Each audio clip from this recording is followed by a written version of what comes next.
Welcome to the SVG-TV news for Friday, September 19th, 2014. I'm Khalil Kato back with you. Accreditation is a process and can only be granted by an accreditation body such as the National Accreditation Board of St. Vincent and the Grenadines.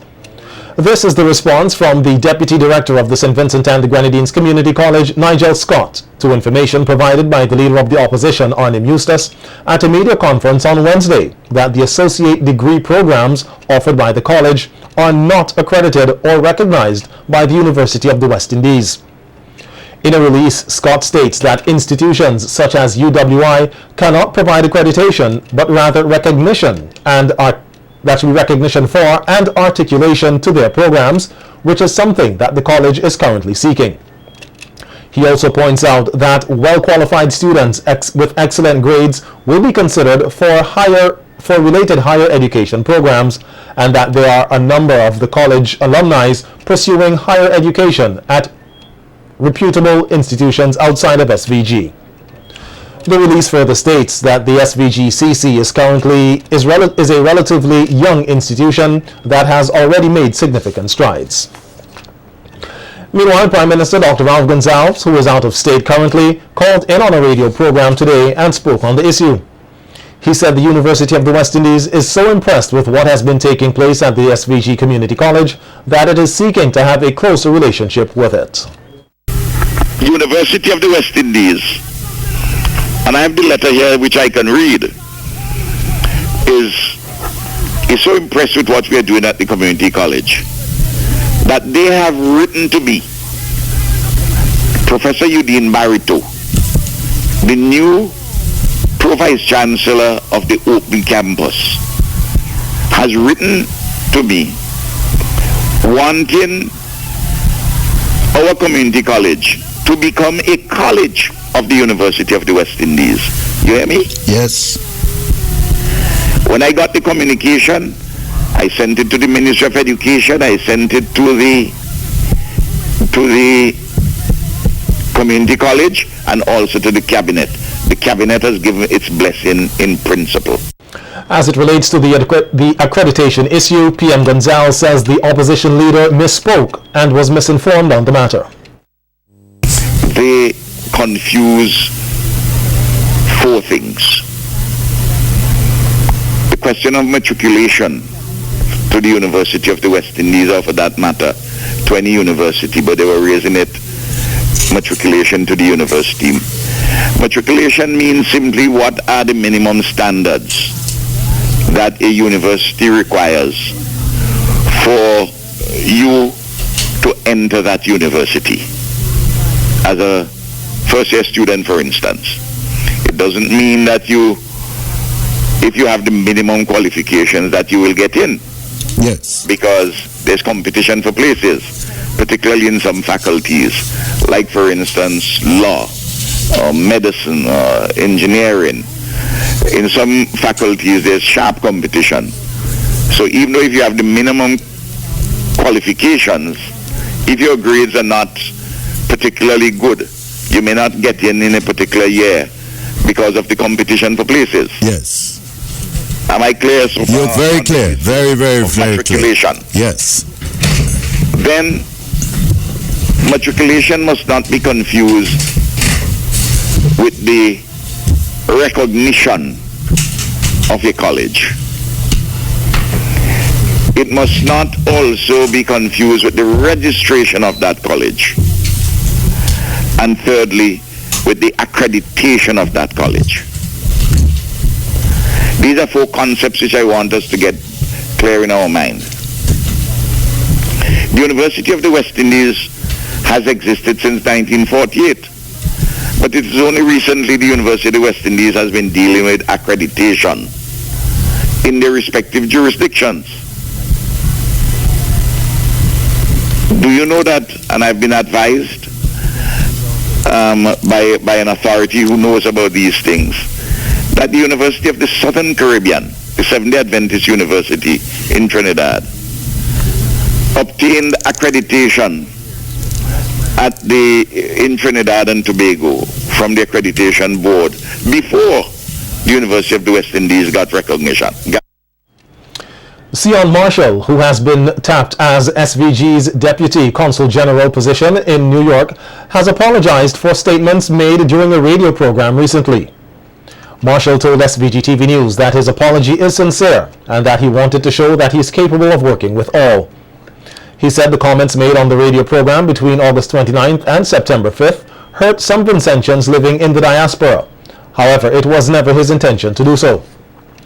Marshall says that he could not ignore the contributions made by those living in the diaspora who work hard and continue to contribute to national development, and his role will be to work closely with these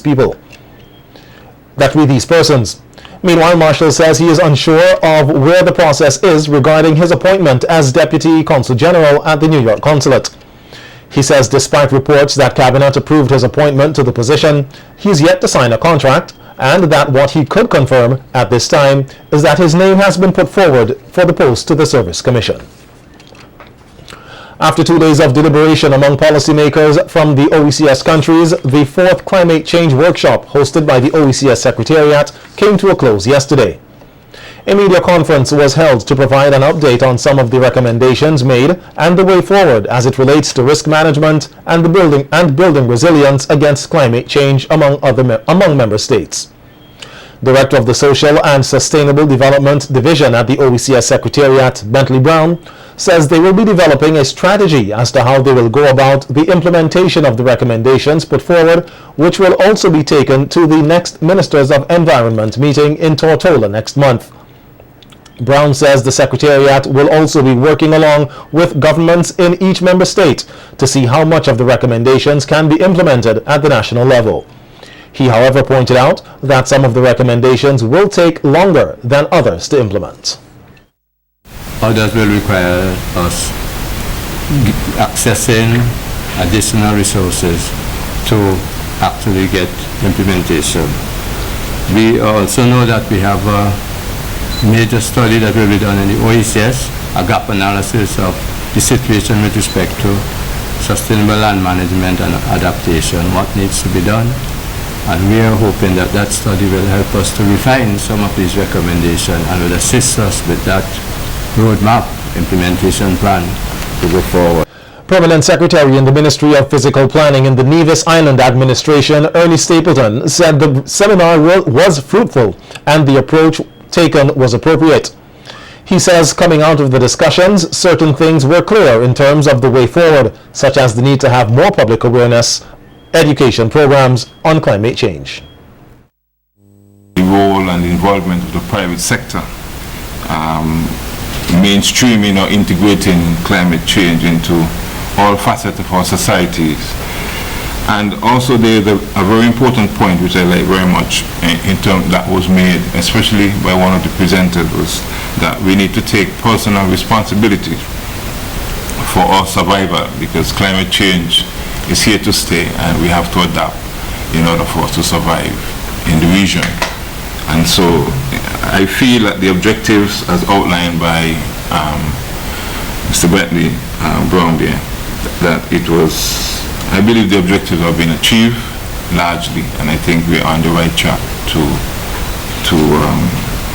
grappling with this monster of climate change that we have. I think it's an opportunity for us to work together and to build on what we have achieved in order for us to survive. Environment consultant Eleanor Jones says she was also pleased with the outcome of the discussions and that she's happy to help lead the initiative to conduct a gap analysis to help guide the way forward in helping member states to deal with climate change. Because if we're going to make any kind of change, we need to understand where we are and what our needs are so as to be able to plan effectively. And this process has begun, and we will be interacting with all of the OECS, the 9 member territories, as well as the OECS Secretariat, which is going to be serving as the coordinating body. So we will certainly be talking more about what we're finding and what the roadmap ought to look like as we attempt to reduce the risk, reduce the loss for this climate change which is occurring and which will continue to occur, and therefore we have to change to meet this heightened state of risk in which we live. Meanwhile, Director at the National Emergency Management Organization, NEMO, Howie Prince, says he's happy to see St. Vincent and the Grenadines dealing with climate change and that it is critical that the necessary adaptation measures are put in place to lessen the impacts. If you tell me hurricanes are going to get stronger, if you tell me they're going to get more frequent, then you have to also tell me that we're going to have to build our houses stronger and more resilient against hurricanes. But that does not come at a small price. You cannot tell a man who is in poverty and can barely scratch for his next meal that he needs to retrofit his house and his roof. And that is the reality of what we face in the region. The fact that some of the persons to whom we must say you're vulnerable, while they understand the levels of their vulnerabilities, they're not in a position to do something about it. So we have to be able to find ways not only to preach the language of what needs to be done for adaptation, but to find ways to be able to help these persons, first of all, to move beyond the poverty levels that can get them to be able to provide what is necessary for the adaptation measures that need to be put in place. I believe that the UN is going to have to seriously rethink its MDGs. Have they worked? Do they need to do, how much more do they need to do to be sure that countries and people can move out of poverty to the point where they are able to respond appropriately so as to be able to buffer and create the buffers necessary as far as climate change is concerned. Prince says while governments will continue to set policies and lead in some instances on the issue of climate change, business operators must also play their part in the matter and take the matter seriously, as they also have a lot to lose by the impacts of climate change. Whatever the effects of climate change are, the business people have to wake up and understand and start doing something to be sure that their businesses don't go under. Because when business go under, economies fall, economies are broken. So beyond the technocrats who gather here, beyond the government officials who are part of this, we really need to make a much greater outreach to the businesses, the private sector, and the people who make and break economies as far as countries are concerned. I would love to see, and I'm happy that the OECS has decided to play a lead role in this regard. And your challenge, the OECS, like many other regional institutions, must take the challenge to take this thing forward. Not just to have a seminar here, but to engage the right people, the business owners, the schools, and of course, to find a way to make sure that the decision makers really come around and not play lip service to what needs to be done. The activities to mark the 2014 World Ozone Day celebrations came to an end here today with an exhibition at the Methodist Church Hall. World Ozone Day is celebrated in an effort to cancel out the use of ozone-depleting appliances and gases that are released into the atmosphere and reduce the harmful impacts that they have on humans and the environment. This year, World Ozone Day on September 16th was celebrated under the theme, Ozone Layer Protection, the Mission Goes On. Speaking at the exhibition's opening ceremony, National Ozone Officer Janelle Miller said that there are a number of persons who still don't know how the ozone layer correlates to climate change, and adds that refrigeration and air conditioning companies should consider being more environmentally friendly to help conserve the ozone. We know that education is important, and where the environment and science is in that regard, most persons are not well knowledgeable of things pertaining to ozone and climate change. They tend to mix up both concepts. So today we are here to give some insight to the differences between ozone layer depletion, climate change. We have various booths around the room. The companies will showcase what they have in terms of products that are energy efficient, climate and ozone friendly. I think in the back Rector will do some demonstrations of recovery. Here's a look at a number of performances by some students at the exhibition today. Protect the ozone, I said, oh, please,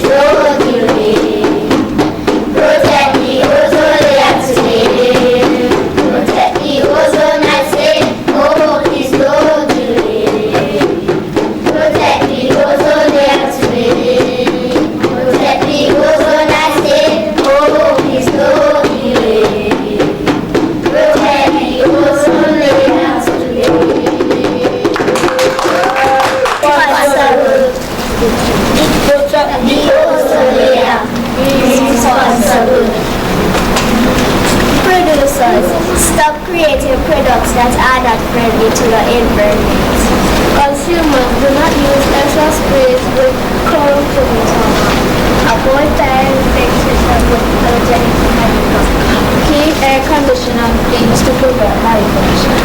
Check fridge and car AC for a leak. Don't let them give off CFC. A flood warning is in effect for St. Vincent and the Grenadines for the next 12 to 24 hours. A flood warning in this case means that flooding may already be occurring. According to the Meteorological Office at the E.T. Joshua Airport, cloudy to overcast skies with moderate to heavy showers and isolated thunderstorms, which are currently affecting the island, are associated with the interaction of a tropical wave and a trough system. The Met Office the Met Office report further stated that due to the already saturated soils and the mountainous nature of the island, some flash flooding can occur, and persons in areas prone to flooding and landslides are asked to be on the alert. And in this late-breaking story this evening, a house in the Clear Valley Housing area, the Clear Valley Housing Project, collapsed earlier this evening. It is not clear if the persistent rains was responsible for the complete destruction of the property. No one was at home at the time of the incident.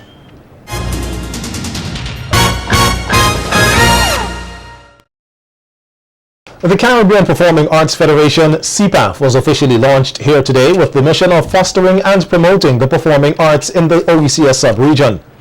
Speaking at the launch of CPAF at the Peace Memorial Hall, Executive Director Irvin Durand of Dominica explains that the Federation has already been launched in Dominica, Grenada and St. Lucia.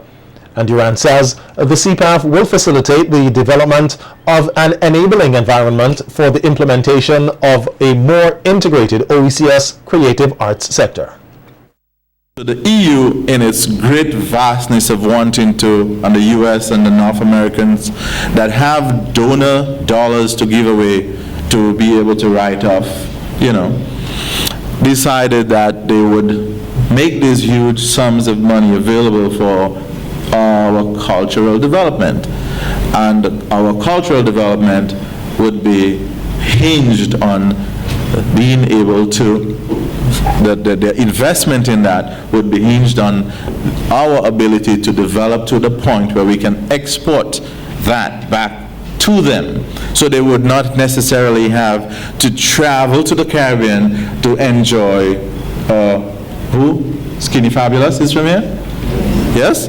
Or whoever else that has not yet broken into the international realm like the Rihanna.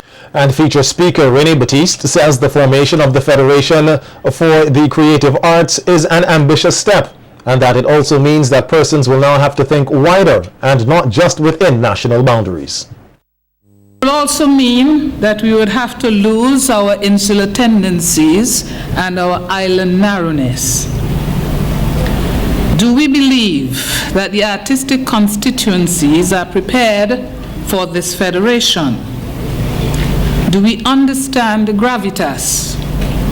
I believe intellectually and academically, we may have analyzed the construct of the federation, its desirability, its functions, and its declared deliverables. And what did it say in its objectives? To support the development of the creative industries sector in the OECS island territories, build on the already identified creative industries as export products in order to enable market expansion and new revenue streams, offer possibilities for intercultural exchange between different OECS countries as part of fostering local intercultural dialogue through the performing arts, develop and maintain an online OECS arts database inclusive of support services. Meanwhile, Batiste says much work is required to sustain a federation with objectives to create competitions among up-and-coming talent. It's a tall order. There's some money behind it, but sometimes when the money runs out, so does the energy. It takes a lot to sustain a federation. What I believe would keep us energized is our own commitment, dedication, and determination for the mark of success. A member of the local constabulary has been arrested and charged for unlawfully and malicious wounding. This incident is said to have occurred on April 28th at the Georgetown Police Station. According to reports, McRoy James, along with another officer, inflicted a wound to the head of Jeffrey Schaller of Peruvian Vale when he went to the Georgetown station to make a report with regards to a motor vehicular accident which occurred on the public road. The police officer was escorted to the Kingstown's Magistrates Court on Thursday, to which when he pleaded not guilty. Bail was allowed in the sum of $2,500 with one surety. The matter was adjourned and transferred to be heard at the Georgetown Magistrates Court on Monday, September 22nd. James is on suspension pending the trial, and the other officer is yet to be charged. Reports are that he is presently on sick leave. Meanwhile, Louis Cupid, a prison officer attached to Her Majesty's prisons, has been busted on 2 drug-related charges. He is accused of having in his possession 363 grams of marijuana with intent to supply to another at the prisons, and also unlawfully conveying the said drug and other items, including cigarettes, which are prohibited by the institution. He was reportedly intercepted by prison officials when he threw the items into one of the cells on Wednesday. Cupid appeared at the Serious Offences Court today before Chief Magistrate Rayshan Brown Matthias and maintained his innocence. He was allowed bail in the sum of $10,000 with one surety. He was also ordered to surrender all travel documents to the court and to report to the Mesopotamia police station on Wednesdays between 6 a.m. and 6 p.m. pending the hearing of the matter on January 27th, 2015. He was also ordered not to enter the prison compound while on suspension.